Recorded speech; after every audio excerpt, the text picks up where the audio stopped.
क्रूस का चिन्ह पिता और पुत्र और पवित्र आत्मा के नाम पर आमीन। हे हमारे पिता जो स्वर्ग में है, तेरा नाम पवित्र जावे, तेरा राज्य आवे, तेरी इच्छा जैसे स्वर्ग में है वैसे इस पृथ्वी पर भी पूरी हो। हमारा प्रतिदिन का आहार आज हमें दे और हमारे अपराध हमें क्षमा कर जैसे हम भी अपने अपराधियों को क्षमा करते हैं, और हमें परीक्षा में न डाल परंतु बुराई से बचा। आमीन। प्रणाम मरिया, से पूर्ण प्रभु तेरे साथ है, स्त्रियों में और धन्य है तेरे गर्भ का फल यीशु। हे संत मां मरिया, परमेश्वर की मां, प्रार्थना कर हम पापियों के लिए अब और हमारे मरने के समय। आमीन। पिता और पुत्र और पवित्र आत्मा को महिमा हो, जैसे वह आदि में थी और बरकरार सदा रहेगी। आमीन।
संत जेवियर पल्ली खुड़हार में हम आज सामान्य रविवार का 27वां सप्ताह मनाते हैं। मैं आप सबों से अनुरोध करता हूं कि हम सबको मिलकर पूरे विश्व में फैले कोरोना महामारी से उबार पाने के लिए प्रार्थना करें। असंख्य हमारे भाई बहन कोरोना वायरस से ग्रसित होकर अपना जीवन खो चुके हैं। उससे भी अधिक फिलहाल पूरे दुनिया में असंख्य हमारे भाई बहनें इससे ग्रसित होकर अस्पतालों में, क्वारंटाइन सेंटर्स, आइसोलेशन सेंटर्स में हैं। हम लोग सबों को याद करते हैं और परम दयालु पिता ईश्वर से प्रार्थना करते हैं कि यह महामारी दुनिया से यथाशीघ्र लुप्त हो जाए और ईश्वर का प्रेम सर्वत्र पूरे दुनिया में फैल जाए। सब कोई उसी प्रेम में ईश्वर की छत्र छाया में सुख और शांति पूर्वक अपना जीवन बिताएं और उसका प्रशंसा गान करें। इसी के साथ हम इस पल्ली के मतलबों को याद करें। यह छोटा पल्ली है। यह पल्ली ईश्वर के विश्वास, प्रेम और एकता में और अधिक सुदृढ़ बने और यहाँ के सभी परिवारों में ईश्वर का प्रेम, शांति और एकता बनी रहे। इन मतलबों को याद करते हुए आइए हम इस मिष्ट बलिदान को शुरू करें। पिता और पुत्र और पवित्र आत्मा के नाम पर। हमारे प्रभु यीशु ख्रिस्त की कृपा, ईश्वर का प्रेम तथा पवित्र आत्मा का साहचर्य आप सबों को प्राप्त हो।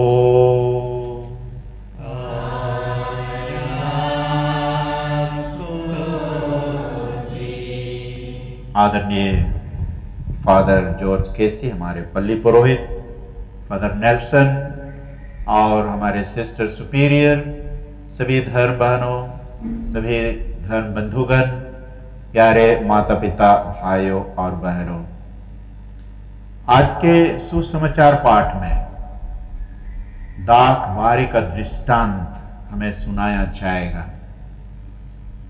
डाक बारी ईश्वर की पवित्र इच्छा के अनुसार पूरा दुनिया है और इस दुनिया में मनुष्य जाति को ही उन्होंने सृष्टि में सबसे सुंदर और सबसे बुद्धिमान और अपने ही अनुरूप सृष्टि किया है और एक श्रेष्ठ प्राणी होने के नाते उससे ही सबसे बड़ी जिम्मेदारी दिया गया है कि सबके सब मानव जाति ईश्वर पिता की पवित्र इच्छा को जान सके, उनके गुणों का अनुकरण करें और उसकी शिक्षा को अर्थात प्रेम और भाईचारे की शिक्षा को पूरी मानव जाति को सिखा सकें। यह हम सबों का बहुत बड़ा कर्तव्य है।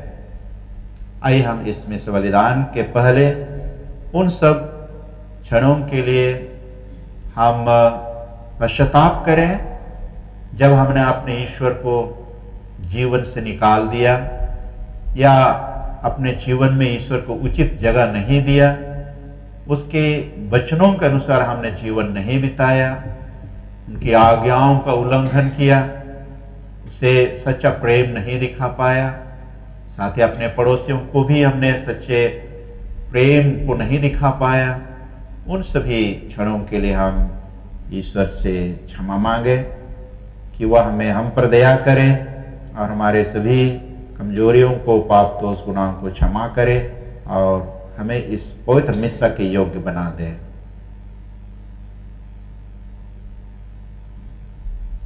हम सब मिलकर बोलें, हे भाई और बहनों, मैं सर्वशक्तिमान पिता परमेश्वर और आप लोगों के सामने स्वीकार करता हूँ कि मैंने मन, वचन और कर्म से और अपना कर्तव्य पूर्ण करने से बार बार पाप किया है।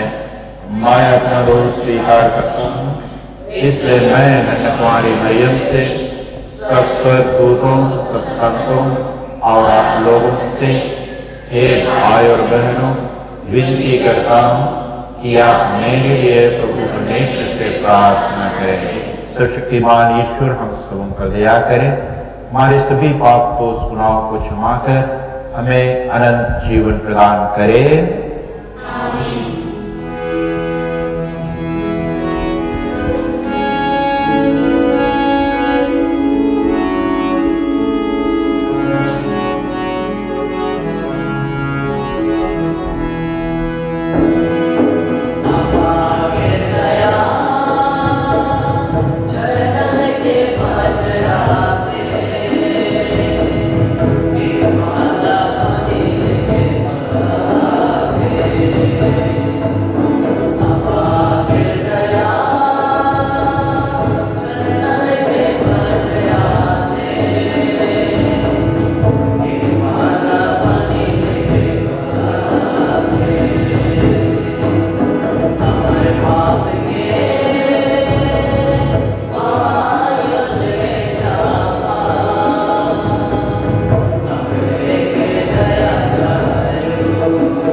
सर्वशक्तिमान जीवंत ईश्वर, तू हमें हमारी आशा और अभिलाषा से अधिक प्यार करता है।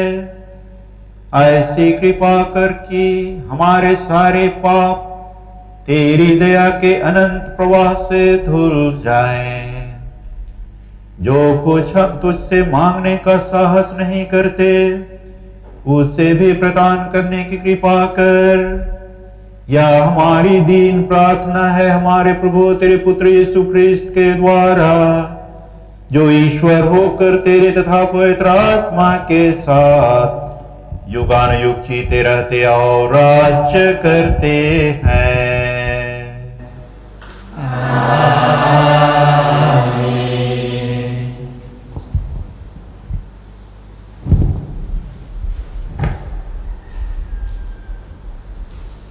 ईश्वर अपनी आत्मा की शक्ति द्वारा जो सुबह पवित्र कहेगा परमेश्वर के वचन पर योग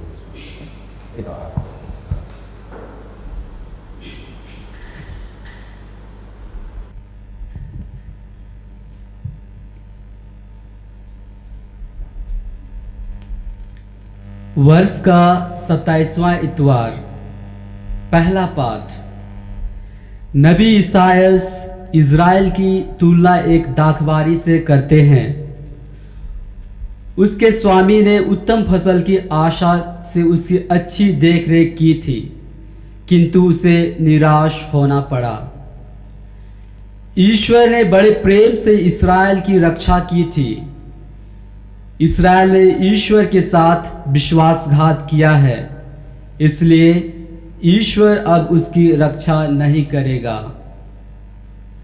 नबी ईसायास का ग्रंथ अध्याय 5 पद संख्याएं 1 से 7। पाठ का मूल संदेश है, विश्वमंडल के प्रभु की दाखबारी इस्राएल का घराना है। मैं अपने मित्र की दाखबारी के विषय में अपने मित्र को एक गीत सुनाऊंगा। उपयाजक ढाल पर मेरे मित्र की दाखबारी थी। उसने इसकी जमीन खुदवाई, इसमें से पत्थर निकाल दिए और इसमें बढ़िया दाख लगवा दी। उसने इसके बीच में मीनार बनवाई और इसमें एक कोल्हू भी खुदवाया। उसे अच्छी फसल की आशा थी, किंतु उसे खट्टे अंगूर ही मिले। हे यरूशलेम के निवासियों, हे यूदा के लोगों, अब तुम मेरा तथा मेरी दाखबारी के बीच न्याय करो। कौन सी बात रह गई थी जिसे मैं अपनी दाखबारी के लिए कर सकता था और जिसे मैंने उसके लिए नहीं किया? मुझे अच्छी फसल की आशा थी, किंतु मुझे खट्टे अंगूर ही मिले। अब मैं तुम्हें बताऊंगा कि अपनी दाखबारी का क्या करूंगा। मैं उसका बाड़ा हटाऊंगा और पशु उसमें चरने जाएंगे। मैं उसकी दीवारें ढाऊंगा और लोग उसे पैरों तले रौंद देंगे। वह उजड़ जाएगी, कोई भी उसे हटाने या खोदने नहीं आएगा और उसमें झाड़ झंकार उग जाएगा। मैं बादलों को आदेश दूंगा कि वे उस पर पानी नहीं बरसाएं। विश्वमंडल के प्रभु की यह दाखबारी इस्राएल का घराना है और इसके उत्तम पौधे यूदा के लोग हैं। प्रभु को न्याय की आशा थी और भ्रष्टाचार दिखाई दिया। उसे धार्मिकता की आशा थी और अधर्म के कारण हाहाकार सुनाई पड़ा। यह प्रभु की वाणी है। ईश्वर को धन्यवाद।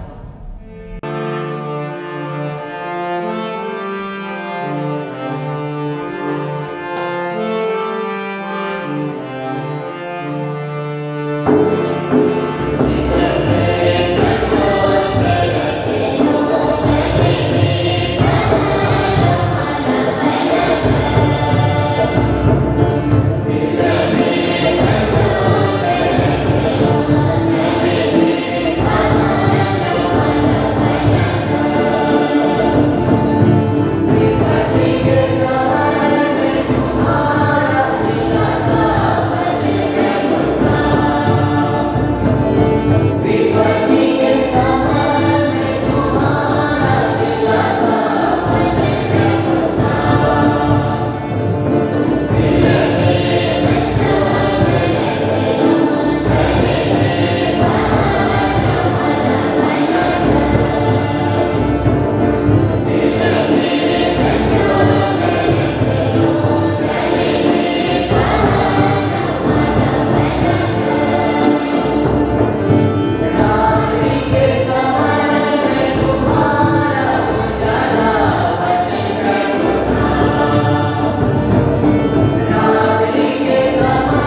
ईश्वर अपने आप में सबकी बड़ा योग होता है कि परमेश्वर क्वेश्चन को हमें योग ही कुछ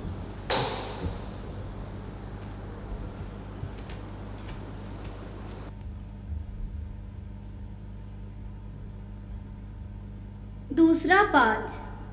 संत पौलुस फिलिपियों से अनुरोध करते हैं कि वे चिंता ना करें और हर जरूरत में भरोसे के साथ ईश्वर से प्रार्थना करें। ऐसा करने से और पौलुस की शिक्षा के अनुसार चलने से उन्हें ईश्वर की शांति प्राप्त होगी। फिलिपियों के नाम संत पौलुस का पत्र, अध्याय 4, वचन संख्याएं 6 से 9 तक। ईश्वर की शांति आप लोगों के साथ होगी। किसी बात की चिंता मत कीजिए, हर जरूरत में प्रार्थना कीजिए और विनय तथा धन्यवाद के साथ ईश्वर के सामने अपने निवेदन प्रस्तुत कीजिए। और ईश्वर की शांति जो हमारी समझ से परे है, आपके हृदयों और विचारों को यीशु मसीह में सुरक्षित रखेगी। भाइयों, अंत में यह जो कुछ सच है, आदरणीय है, जो कुछ न्याय संगत है, निर्दोष है, जो कुछ प्रीतिकर है, मनोहर है, जो कुछ भी उत्तम है, प्रशंसनीय है, ऐसी बातों का मनन किया करें। आप लोगों ने मुझसे जो सीखा, ग्रहण किया, सुन लिया और मुझ में देखा, उसी के अनुसार आचरण करें और शांति का ईश्वर आप लोगों के साथ रहेगा। यह की वाणी है। ईश्वर को धन्यवाद।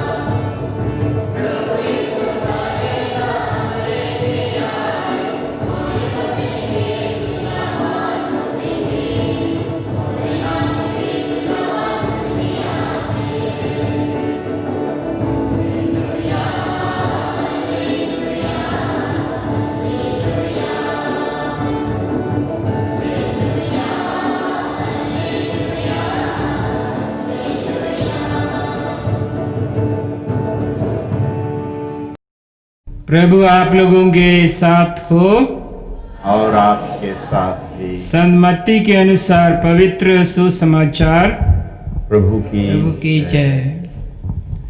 वह अपनी दागबारी का पट्टा दूसरे असामियों को देगा। यीशु ने महायाजकों और जनता के नेताओं से कहा, एक दूसरा दृष्टांत सुनो। किसी जमींदार ने एक दागबारी लगवाई, उसके चारों ओर घेरा बनवाया, उसमें रस का कुंड खुदवाया और पक्का मकान बनवाया। तब उसे असामियों को पट्टे पर देकर वह परदेश चला गया। फसल का समय आने पर उसने असामियों के पास अपने नौकरों को भेजा, जिससे वे फसल का हिस्सा वसूल करें।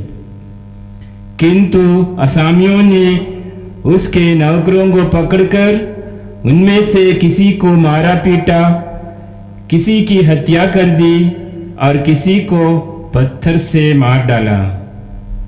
इसके बाद उसने पहले से अधिक नौकरों को भेजा और असामियों ने उनके साथ भी वैसा ही किया।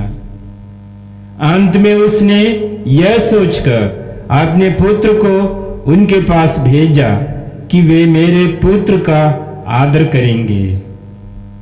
किंतु पुत्र को देखकर असामियों ने एक दूसरे से कहा, यह उत्तराधिकारी है, चलो हम इसे मार डालें और इसकी विरासत पर कब्जा कर लें।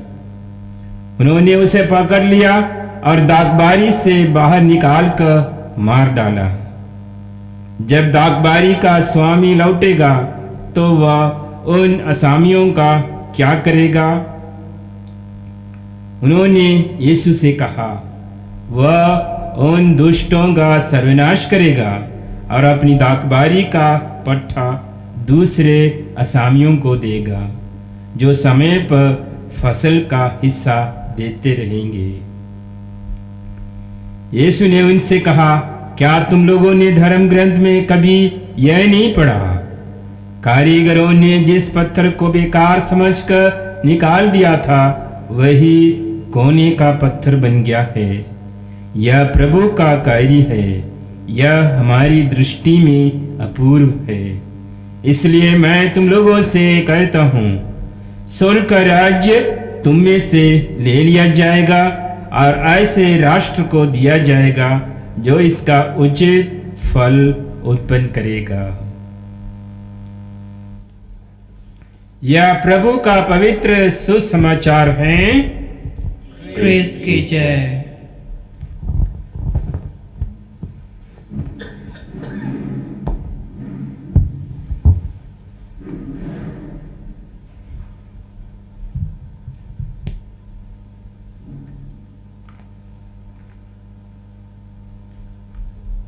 मेरे सभी पुरोहित भाइयों, धर्म बहनों, धर्म बंधुओं, प्यारे माता पिता, भाइयों बहनों, बेटे बेटियों,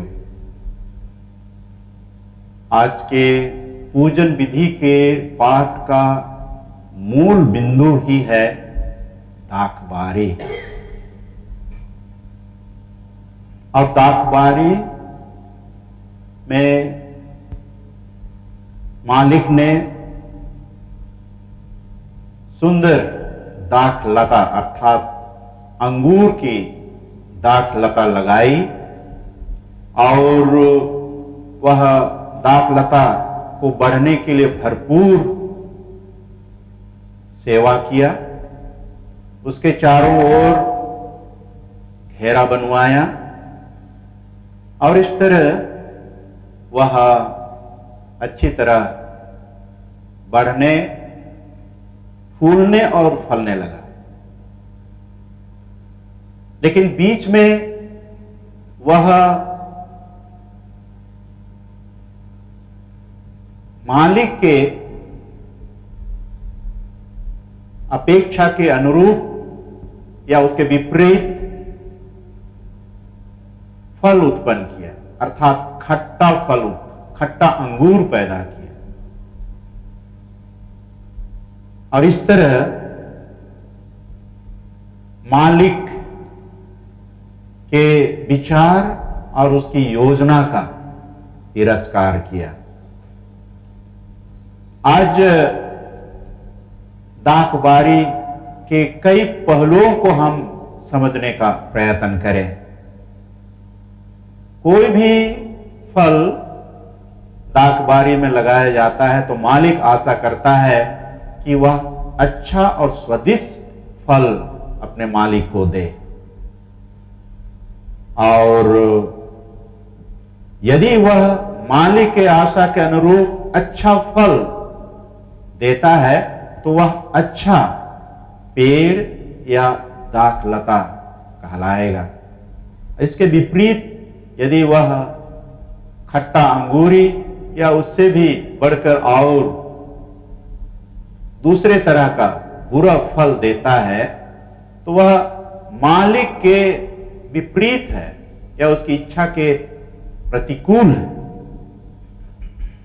हम लोग सुसमाचार में पाते हैं, संत लूकस का सुसमाचार अध्याय 6 वचन संख्या 43 से 45 में इसमें कहा गया है कि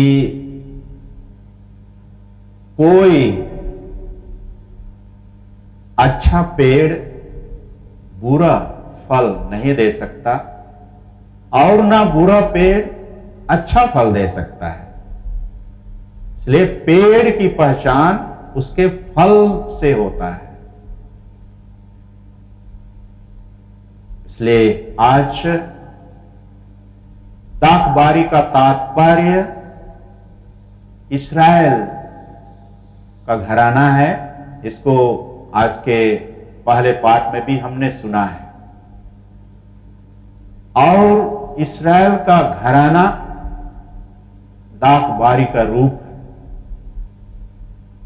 जिसको पूरे मानव जाति में ईश्वर ने सबसे अधिक प्यार किया और उसको बढ़ने, फूलने, फलने के लिए सुंदर अवसर प्रदान किया। स्वयं ईश्वर ने उसकी अगुवाई की और जहां उसकी रक्षा करने की बात हुई, उन्होंने उसकी रक्षा की। लेकिन उन्होंने अपने उस सृष्टिकर्ता ईश्वर जिसने उनकी अगुवाई की, उनकी उन्होंने अवहेलना की, उनकी बातों को नहीं मानी, उल्टे उन्होंने उनका विरोध किया। और इस तरह ईश्वर की नजर में वे उन्हें खट्टे अंगूरी दिए और इस तरह ईश्वर उनसे अप्रसन्न हुआ।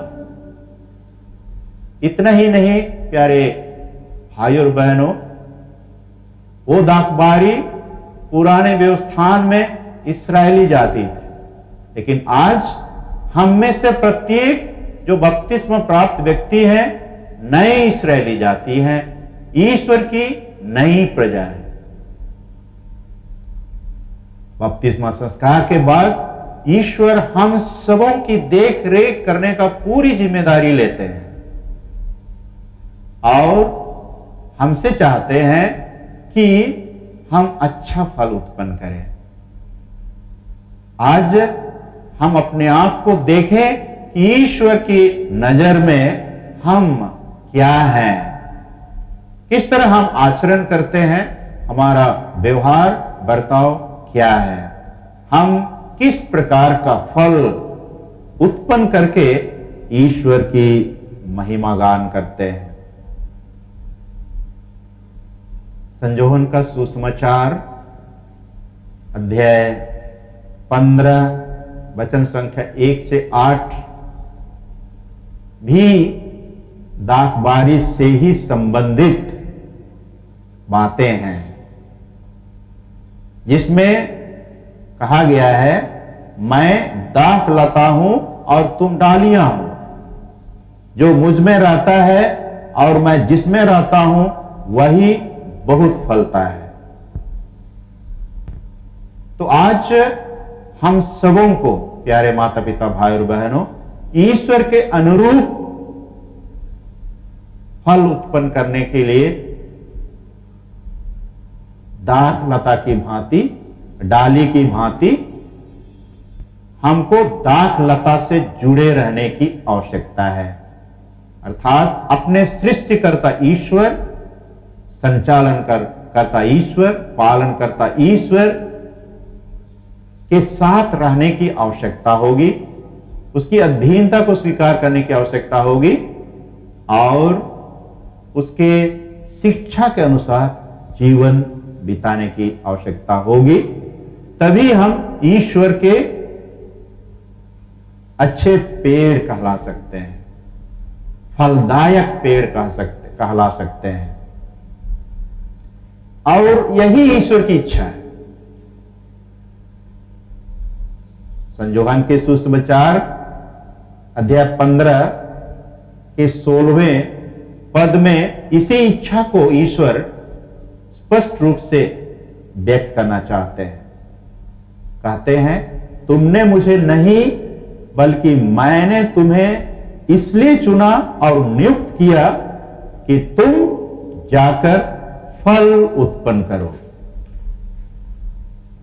और तुम्हारा फल बना रहे। तो इस तरह आज हम इस दुनिया में अच्छा फल उत्पन्न करने के लिए बुलाए गए हैं।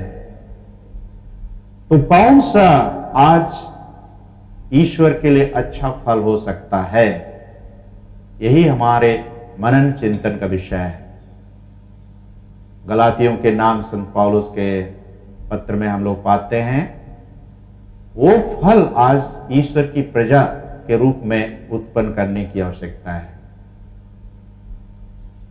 प्रेम, आनंद, शांति, सहनशीलता, मिलनसारी, दयालुता, ईमानदारी, सौम्यता और संयम का फल। और इन्हीं फलों के द्वारा हम ईश्वर की निजी प्रजा, ईश्वर के परिवार के लोग कहला सकते हैं और ईश्वर हमसे खुश होंगे, प्रसन्न होंगे। आज के दाखबारी दृष्टांत का दूसरा पहलू यह भी है कि दाखबारी का मालिक उसे लगा करके गया और जो सेवक उसे लिए उन्होंने यही वचन दिया था कि लौटने पर आप उस दाखबारी का फल मुझे देंगे। लेकिन ऐसा नहीं हुआ। दाखबारी का मालिक उस दाखबारी का फल वसूलने के लिए जब अपने सेवकों को भेजा तो असामियों ने, जिनको वो पट्टे पर देकर गया था, उन्होंने कुछ लोगों को मार डाला, कुछ लोगों को तिरस्कार किया, बेइज्जत किया और जब उन्होंने अपने बेटे को भेजा तो उन्होंने उसे मार दिया। इस तरह का बेईमानी पूर्ण जीवन उनके इस दृष्टांत में झलकता है। अन्यायपूर्ण जीवन इस दृष्टांत में झलकता है। वह भी हमारे जीवन में, मानव जीवन में परिलक्षित होता है। ईश्वर अपनी ओर से सत्य है, ईमानदार है, वफादारी भी है, जो बोलते हैं देते हैं। लेकिन हम जो दत्तक पुत्र के रूप में अपनाए गए हैं बपतिस्मा संस्कार के द्वारा, हम उनके गुणों से भिन्न व्यवहार करते हैं। और इसलिए आज ईश्वर की इच्छा और हमारे व्यवहार में आकाश पाताल का अंतर है। ईश्वर की अपेक्षा और हमारा व्यवहार में बहुत बड़ा अंतर है। इसलिए चाहिए या आवश्यक है कि हम सबके सब अपने ईश्वर के पुत्र और पुत्री के रूप में उनके गुणों को अपनाते हुए उनके सामने और साथ साथ दूसरों के सामने भी एक सुंदर आचरण करें और इसके द्वारा ईश्वर का महिमा गान करें।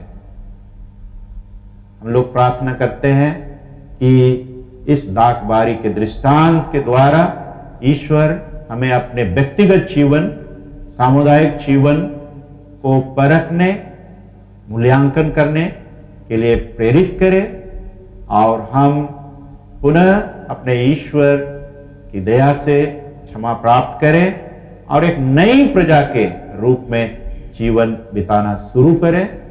वह जीवन जो ईश्वर को सुग्राह्य हो, वह जीवन और वह व्यवहार जो ईश्वर को पसंद हो, उस रूप में हम अपना जीवन शुरू करें।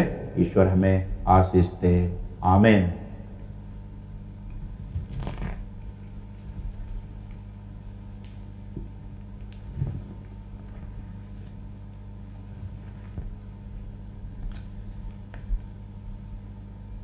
आइए हम ईश्वर में अपना विश्वास का प्रकट करते हुए प्रेरितों का धर्मसार बोलें। स्वर्ग और पृथ्वी के सृजनहार सर्वशक्तिमान पिता परमेश्वर विश्वास करता हूँ और उसके वाले पुत्र हमारे प्रभु यीशु क्रिस्त पर जो पवित्र आत्मा के द्वारा गर्भ में आए, हमारी नई सृजन हुई, पंथियुस पिलातुस के समय दूत छाए, क्रूस पर थोपे गए, मर गए और दफनाए गए, लेकिन उसमें उतरे, तीसरे दिन तुम में से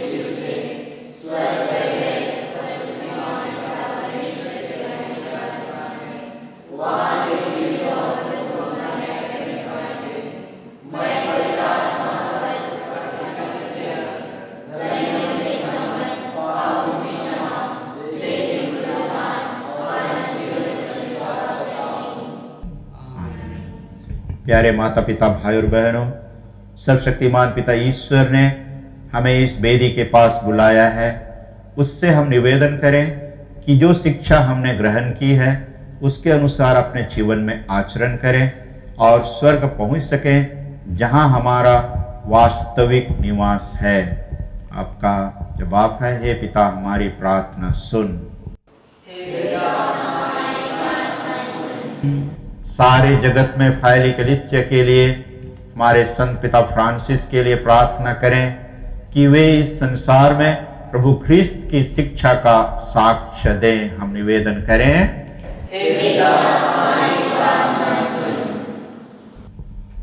हमारे धर्माध्यक्ष आनंद और पुरोहित गण भी ख्रिस्त की शिक्षा में अटल बने रहें, उसे संपूर्ण रूप से समझें और वही शिक्षा प्रेम से सब विश्वासियों को दे सकें। इसके लिए हम लोग पिता से निवेदन करें।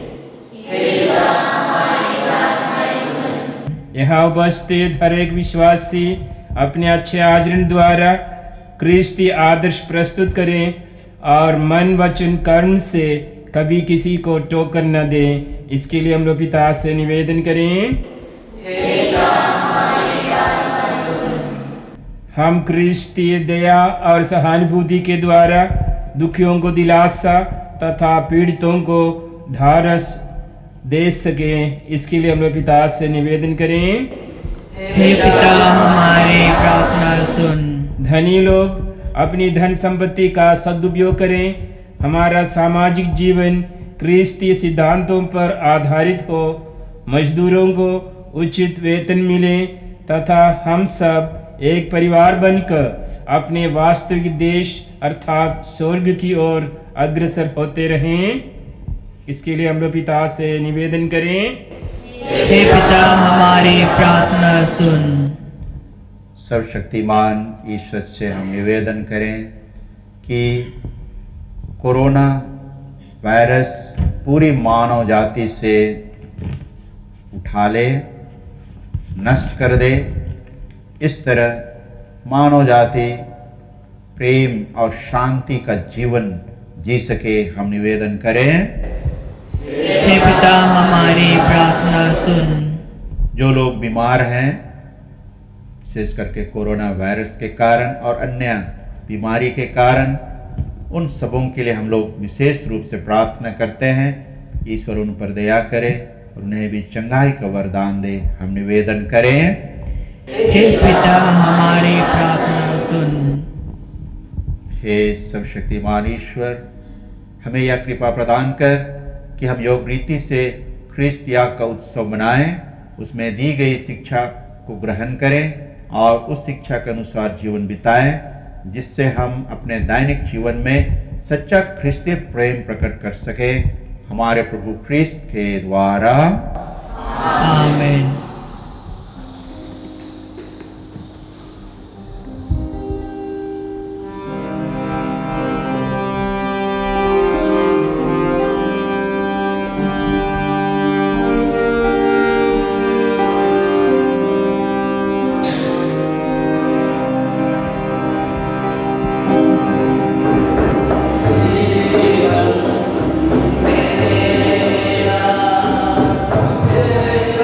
मेरा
भाई और बहनों, प्रार्थना कीजिए कि सर्वशक्तिमान ईश्वर आज हम सबों का यह बलिदान ग्रहण करें।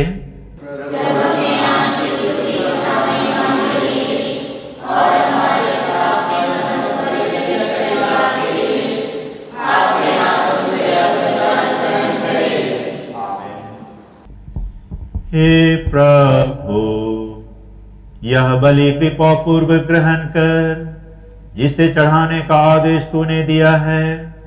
तेरी सेवा में हम जिस संस्कार का अनुष्ठान कर रहे हैं वह हमें पवित्र बनाए और हमारी मुक्ति करे, हमारे प्रभु ख्रिस्त के द्वारा।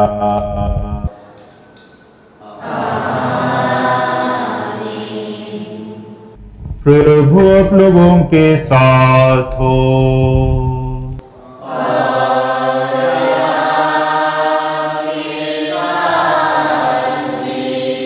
प्रभु में मन लगाइए।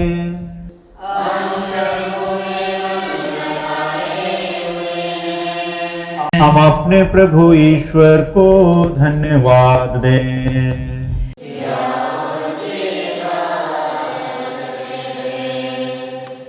हे पूज्य पिता, यह परम उचित है, हमारा कर्तव्य तथा कल्याण है कि हम सदा और सर्वत्र तुझे धन्यवाद दें। तुझे में हम जीते, कार्य करते और बने रहते हैं। इस पृथ्वी पर निवास करते समय हम न केवल प्रतिदिन तेरे प्रेम का अनुभव करते, वरन अनंत जीवन की प्रतिज्ञा के अधिकारी बन गए हैं। जिस पवित्र आत्मा ने प्रभु यीशु को मृतकों में से जीवित कर दिया है, उसी के प्रथम फल प्राप्त करने से हमें यह आशा मिली है कि हम अनंत पास्का के भागी सदा सर्वदा बने रहेंगे। इसलिए तुझे धन्यवाद देते हुए स्वर्गदूतों के साथ तेरा गुणगान करते हुए निरंतर एक स्वर से गाते हैं।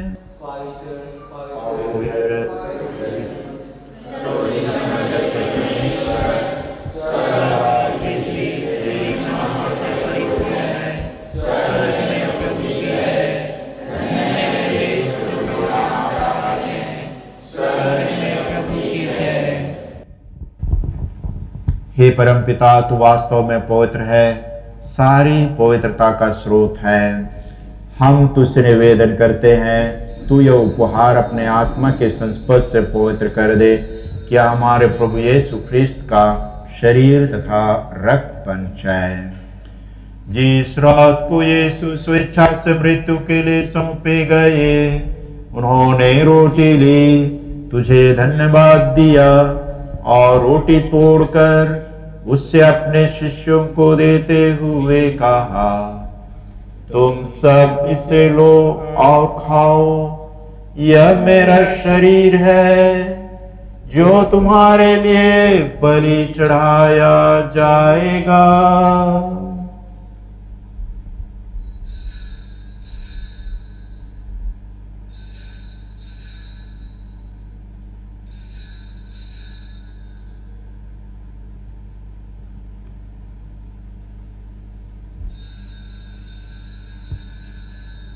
इसी भांति भोजन के बाद उन्होंने कटोरा लिया, तुझे धन्यवाद दिया और उसे अपने शिष्यों को देते हुए कहा, तुम सब इससे लो और पियो, यह मेरे रक्त का कटोरा है, नवीन और अनंत व्यवस्थान का रक्त, जो तुम्हारे और बहुतों के पापों की क्षमा के लिए बहाया जाएगा। तुम मेरी स्मृति में यह किया करो।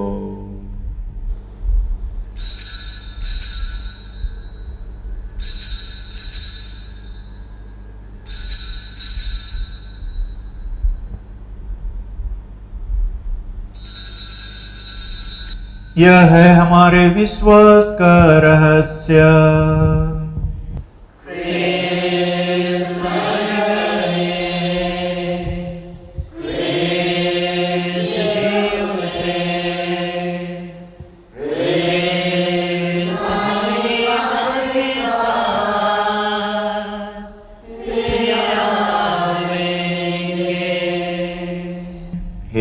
परमपिता, यह आज्ञा मानकर हम अपने प्रभु की मृत्यु और पुनरुत्थान की स्मृति में तुझे जीवन की रोटी और मुक्ति का कटोरा चढ़ाते हैं। हम तुझे धन्यवाद देते हैं कि तूने हमें अपने सम्मुख उपस्थित होने और अपनी सेवा करने का सौभाग्य प्रदान किया है। हमारा नम्र निवेदन है कि हम सब जो क्रिस्त का शरीर तथा रक्त ग्रहण करते हैं, पवित्र आत्मा के द्वारा एकता के सूत्र में बंधे रहें। प्रभु और हमारे संत पिता फ्रांसिस, हमारे धर्माध्यक्ष आनंद और सभी याजकों के साथ विश्व भर में फैली अपनी कलीसिया की सुधीले तथा इसे प्रेम में सिद्ध बना दें।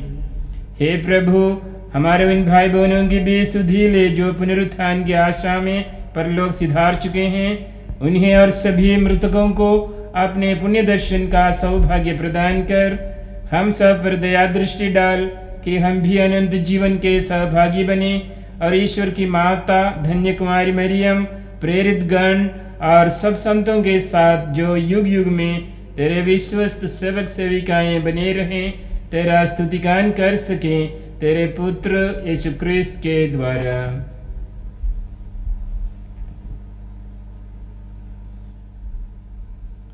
इन्हीं प्रभु क्रिस्त के द्वारा, इन्हीं के साथ और इन्हीं में इस शक्तिमान पिता परमेश्वर पवित्र आत्मा के साथ तुझे समादर तथा महिमा युगानुयुग मिलती रहती है।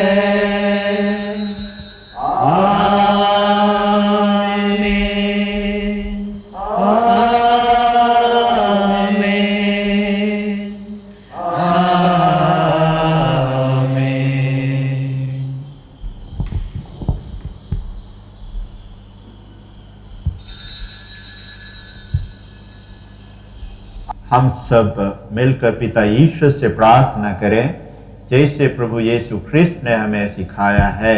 हे हमारे पिता जो स्वर्ग में है, तेरा नाम पवित्र किया जावे, तेरा राज्य आवे, तेरी इच्छा जैसे स्वर्ग में है वैसे इस पृथ्वी पर भी पूरी हो। हमारा प्रतिदिन का आहार आज हमें दे और हमारे अपराध हमें क्षमा कर, जैसे हम भी अपने अपराधियों को क्षमा करते हैं, और हमको परीक्षा में न डाल, परंतु बुराई से बचा। आमीन। हे प्रभु, हम तुझसे प्रार्थना करते हैं, सभी बुराइयों से हमें बचा और इस जीवन में हमें कृपा पूर्वक शांति प्रदान कर। हम तेरी दया से सदा पाप से दूर और हर विपत्ति से सुरक्षित रहें और उस दिन की प्रतीक्षा करते रहें जो हमारे मुक्तिदाता यीशु ख्रिस्त पर प्रकट होकर हमारी मंगलमय आशा पूरी करेंगे। तेरा राज्य, तेरा सामर्थ्य और तेरी महिमा अनंत काल तक बनी रहती है। हे प्रभु यीशु ख्रिस्त, तूने अपने प्रेरितों से कहा है, मैं तुम्हारे लिए शांति छोड़ जाता हूँ, अपनी शांति तुम्हें प्रदान करता हूँ। तो हमारे पापों पर नहीं, अपनी कलीसिया के विश्वास पर दृष्टि डाल और उसे शांति तथा एकता प्रदान कर। तो युगानुयुग जीता रहता और राज करता है। आमीन। प्रभु की शांति सदा आप सबों के साथ रहे और आपके साथ भी। हम परस्पर प्रेम भाव रखें। ख्रिस्त की शांति। हे ईश्वर की मेर दे, संसार के पापों को हटाकर हमारा दया कर। हे ईश्वर की मेर दे, संसार के पापों को हटाकर हमारा दया कर। हे ईश्वर की मेर दे, संसार के पापों को हटाकर हमें शांति प्रदान कर।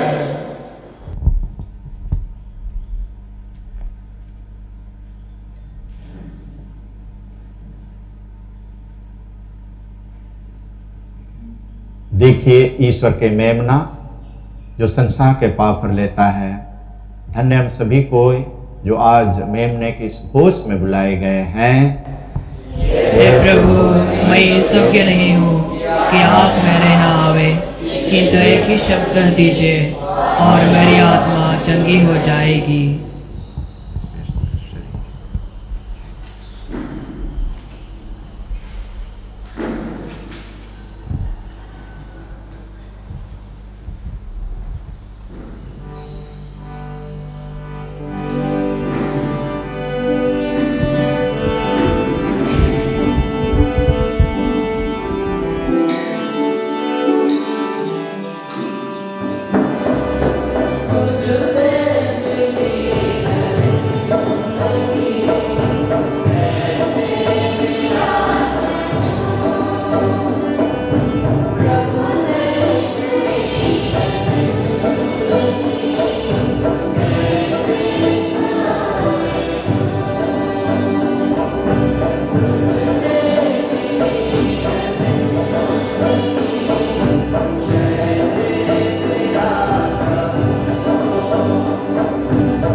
हम प्रार्थना करें। हे सर्वशक्तिमान ईश्वर, यह दिव्य संस्कार हमें तृप्त कर बल प्रदान करे और हम सबको प्रभु और यीशु के अनुरूप बना दे जिनको हमने ग्रहण किया है। हम यह प्रार्थना करते हैं उन्हें हमारे प्रभु ख्रिस्त के द्वारा।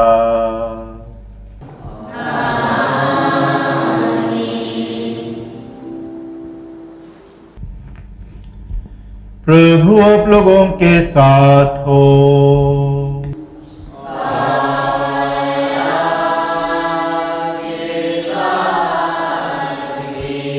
सर्वशक्तिमान ईश्वर पिता और पुत्र और पवित्र आत्मा आप सबों को आशीर्वाद प्रदान करे।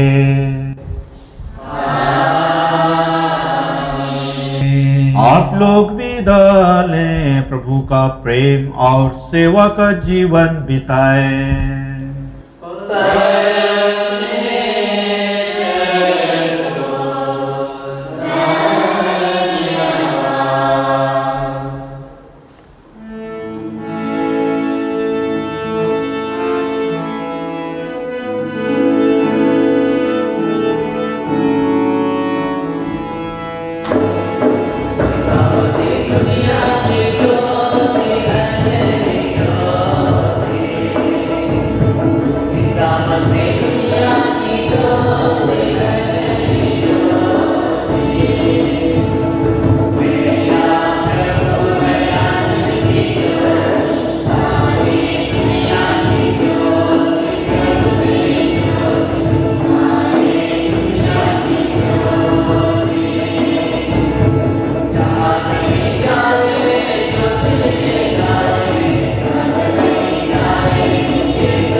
पिता और पुत्र और पवित्र आत्मा के नाम पर